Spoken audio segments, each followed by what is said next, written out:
à tous, j'espère que vous allez bien. On se retrouve aujourd'hui pour réaliser un top boho au crochet. La fiche de réalisation est disponible sur mon site lecrochetdeplume.com. Vous pouvez y accéder directement dans le petit i en haut à droite ou dans la description de cette vidéo. Au niveau du matériel, je vais donc utiliser le fil boho, la couleur écrue naturelle de chez Loupation. Ce sont des pelotes de 100 grammes pour 2 cm 100% coton. Pour les tailles XS à L, on aura besoin de 2 pelotes, XL à 4XL, 3 pelotes, 5XL, 6XL, 4 pelotes.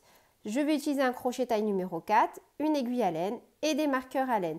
Si vous souhaitez allonger la taille de votre maillot, vous allez devoir donc rajouter une pelote et si vous voulez raccourcir, vous faites comme vous voulez. Donc voilà pour la réalisation finale au niveau du top. Je l'ai réalisé en couleur écrue et je l'ai également fait en version pour une petite fille avec la couleur vieux rose. Tout le matériel est disponible sur la boutique loupation.com. Comme vous pouvez voir, il y a de nombreuses couleurs. Celle-ci, vraiment, je l'adore. Une couleur noisette. Le vert aussi, je le trouve absolument magnifique. Vous n'avez que l'embarras du choix au niveau des couleurs sur la boutique. Si vous réalisez une taille adulte, vous pouvez réaliser le même nombre de mailles en l'air que moi. En fait, la maille chaînette va simplement déterminer la hauteur de votre ouvrage. Par exemple, sur celui-ci, qui est une taille enfant, la hauteur est de 15 cm. Donc ça, c'est vraiment en fonction de vos goûts et de vos envies que vous pouvez réaliser donc la hauteur que vous souhaitez. Dans ce tutoriel, je vais vous donner toutes les indications nécessaires pour réaliser votre top d'une taille XS à 6XL.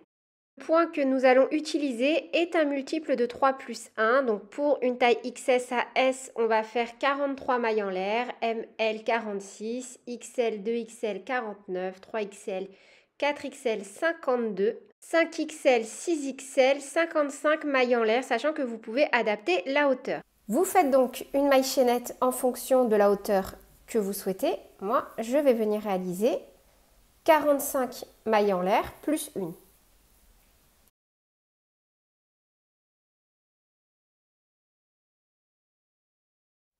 45 plus 1. Comme ça, j'ai un multiple de 3 plus 1. Une maille en l'air supplémentaire pour lever le rang. On pique dans la deuxième maille et on fait une maille serrée, une maille en l'air qui compte comme notre première bride. Un jeté au même endroit, on fait 2 brides supplémentaires. Une et 2. On saute 2 mailles, 1, 2, on pique dans la troisième et on fait une maille serrée et au même endroit 2 brides. 1 et 2. Et on va répéter ça sur tout le rang. On saute 2 mailles, 1, 2, on pique dans la troisième. Et dans cette même maille, on fait une maille serrée, 2 brides. 1 et 2. On saute 2 mailles, 1, 2, on pique dans la troisième. Et on fait une maille serrée, 2 brides dans la même maille.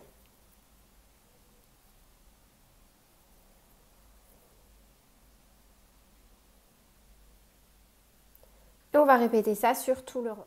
Et dans la dernière, 1, 2, 3, on fait seulement une maille serrée. Donc on termine le rang par une maille serrée. On tourne directement notre ouvrage.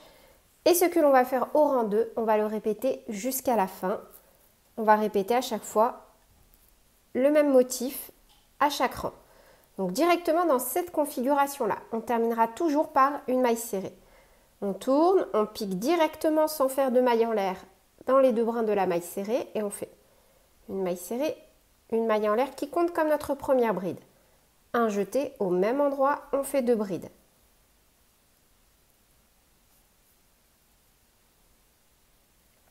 On saute 2 mailles, 1, 2, on se retrouve dans la maille serrée du rang précédent. On pique et on refait une maille serrée, 2 brides au même endroit. Une bride, 2 brides. On saute 2 mailles, 1, 2, on pique dans la troisième, dans les 2 brins, on se retrouve de nouveau dans la maille serrée du rang précédent. On ne travaillera que dans les mailles serrées. Et on fait une maille serrée et 2 brides au même endroit. 1 et 2. De nouveau, on saute 2 mailles. 1, 2, on pique dans la troisième, une maille serrée, 2 brides. De nouveau, on saute 2 mailles. 1, 2, on pique dans la troisième, une maille serrée, 2 brides. Et on répète ça sur tout le rang. On saute 2 mailles, 1, 2, on pique dans la troisième, une maille serrée, 2 brides. 1, 2, 3, une maille serrée, 2 brides, 1 et 2. Et pour la dernière, 1, 2, 3, on pique dans les 2 brins de la première bride du rang précédent qu'on avait fait en faisant une maille serrée, une maille en l'air. Donc on pique dans la maille en l'air et on termine seulement par une maille serrée. On tourne et on répète exactement la même chose que pour le rang numéro 2. On pique directement dans la première, une maille serrée, une maille en l'air qui compte comme la première bride. Un jeté au même endroit, 2 brides. 1 et 2. On compte 3 mailles, 1, 2, 3. On pique donc dans la troisième qui est la maille serrée du rang précédent et on fait une maille serrée, 2 brides. 1 et 2. Et on va faire ça sur tout le rang. Donc moi, pour la taille que je fais, j'ai réalisé un total de 12 rangs. Et sans étirer donc notre maillot, le pont va s'étirer un petit peu. Parce qu'en fait, c'est quelque chose d'assez souple que l'on fait. Et vous inquiétez pas, ça va s'élargir, ça va prendre de l'ampleur. Là, par contre, quand vous mesurez, il ne faut surtout pas l'étirer. Donc moi, j'ai fait 12 rangs. Et mes 12 rangs mesurent 11 cm. À partir de là, on va venir réaliser donc une première bretelle. Donc pour ça, directement dans cette configuration, on va venir faire 41 mailles en l'air. 41. On pique dans la deuxième maille à partir du crochet et on revient avec 40 mailles coulées.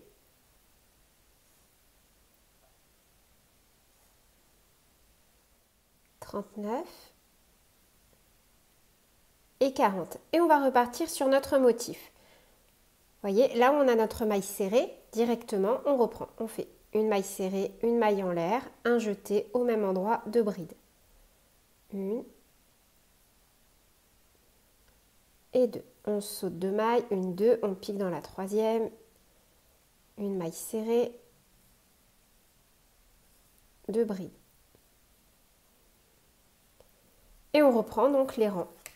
Vous voyez, là on a déjà réalisé une partie de la bretelle. En fonction de la taille que l'on réalise, donc XS 12 rangs, ML 14, XL 2XL 16, 3XL 4XL 18, 5XL 6XL 20 rangs. Donc là moi je me suis arrêtée à 14 rangs. De ma première bretelle jusqu'ici, j'ai 14 rangs. Et cette partie, c'est la partie donc en dessous du bras qui va passer par l'aisselle et revenir devant. Ici, donc pour 14 rangs, j'ai environ 13,5 cm. Donc vous pouvez vous servir d'un petit outil comme ça, c'est super sympa, super pratique. Et d'ailleurs, vous pouvez en retrouver sur la boutique Loupation. Une fois que l'on a la taille que l'on souhaite, on va venir refaire exactement la même chose. Donc là, j'avais fait 41 mailles en l'air et je suis revenue avec 40 mailles serrées. Donc on refait exactement la même chose. 2, 3, 4, 5, 41. On pique dans la deuxième maille à partir du crochet et on revient avec 40 mailles coulées. 1, 2 et 40. Et on reprend donc normalement sur notre première maille avec une maille serrée, une maille en l'air qui compte comme notre première bride. De nouveau, 2 brides au même endroit. Et on reprend donc avec notre motif. Et donc maintenant, sur la partie du devant, on va réaliser en fonction de la taille. Donc pour les tailles XS 20 rangs, ML 22 rangs, XL 2XL 24, 3XL 4XL 26, 5XL 6XL 28 et ensuite on va reprendre avec une maille chaînette de 41 mailles en l'air et revenir avec 40 mailles coulées. Une fois que l'on a refait la bretelle, on va faire exactement la même chose que l'on a fait avant l'étape donc du devant. Ici, entre les deux bretelles. Donc par exemple, Moi, j'ai réalisé ici 14 rangs, donc je vais refaire 14 rangs avant de refaire une bretelle. Vous voyez? On va repartir comme ceci pour faire en fait la partie sous la deuxième aisselle, puis de nouveau la partie du dos. Donc là, avant, à titre indicatif, pour la taille que je réalise, mes 22 rangs équivalent à 24 cm environ. Vous allez voir, c'est un ouvrage qui monte très rapidement. Donc là, directement, dans la première maille, on reprend normalement notre motif, comme si on débutait. Donc une maille serrée, une maille en l'air, de nouveau 2 brides, 1, 2, on pique dans la maille serrée et on refait donc notre motif. Donc maintenant, on va venir de nouveau refaire une bretelle et on refera exactement le même nombre de rangs que ce que l'on a fait sur la première partie ici. Vous voyez, comme ça, là, on refait une bretelle, donc 41 mailles en l'air, on revient avec 40 mailles coulées. Et là, par exemple, si vous avez fait comme moi 12 rangs, vous allez devoir refaire donc 12 rangs pour terminer donc sur une partie comme ceci. À titre indicatif, avant de venir donc unir par un rang de mailles coulées, moi j'ai un total de 76 cm de largeur au total. Ensuite, vous pouvez très bien poser votre ouvrage sur vous et si vous voyez qu'il manque quelques centimètres, ajoutez de chaque côté 1 ou 2 rangs supplémentaires. Une fois que c'est terminé, on va venir donc positionner notre ouvrage endroit sur endroit et réaliser un rang de mailles coulées pour venir donc unir notre petit top sur la partie du dos. On termine par une maille en l'air, on laisse suffisamment de fil et on va venir cacher notre petit fil. Ensuite, vous pouvez venir donc nouer les petites bretelles comme vous souhaitez au niveau du haut des épaules, faire des petits nœuds comme moi ou des petits papillons, c'est à vous de voir.